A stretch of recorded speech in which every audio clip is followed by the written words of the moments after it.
Bonjour et bienvenue. Aujourd'hui, on va voir comment utiliser un module joystick avec la carte Arduino Uno. On peut appeler joystick ou bien stick analogique, vous connaissez déjà.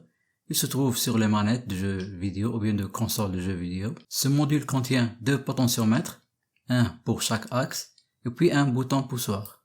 On appuie ici, il y a un bouton poussoir.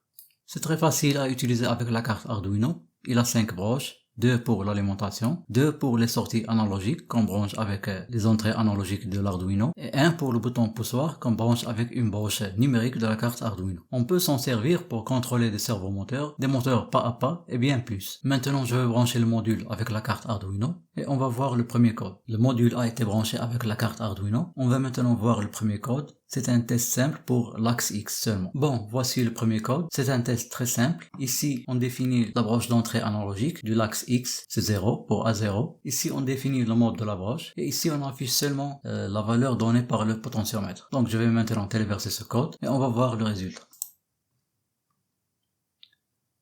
Donc, comme vous voyez, ici, on a la valeur de l'axe X. Cette valeur, c'est pour le milieu. On va maintenant changer. Ça, c'est le maximum. Ça, c'est le minimum. Et il y a bien sûr des valeurs entre le maximum et le minimum. Maintenant, je vais utiliser le deuxième code. C'est un code pour visualiser les trois paramètres à la fois. L'axe X, Y, ainsi que le bouton poussoir. Et voici le code. Ici, on ajoute l'axe Y qui est sur A1, puis le bouton poussoir sur le D2. Ici, on utilise le pull-up interne de l'Arduino. Et ici, on fait une lecture simple des potentiomètres du joystick et on les affiche sur le moniteur série. Je vais maintenant téléverser ce code. Je vais appuyer sur le bouton.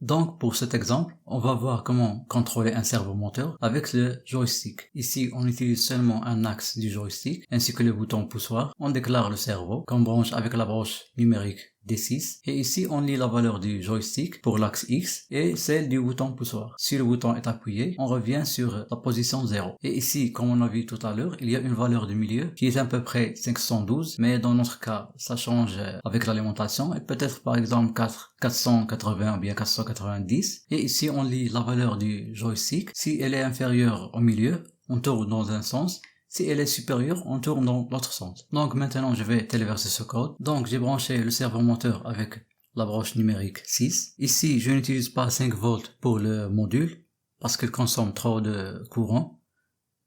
J'ai préféré l'alimenter avec une alimentation externe. Ici, que vous voyez ici, c'est un convertisseur. Donc maintenant, je vais bouger le joystick.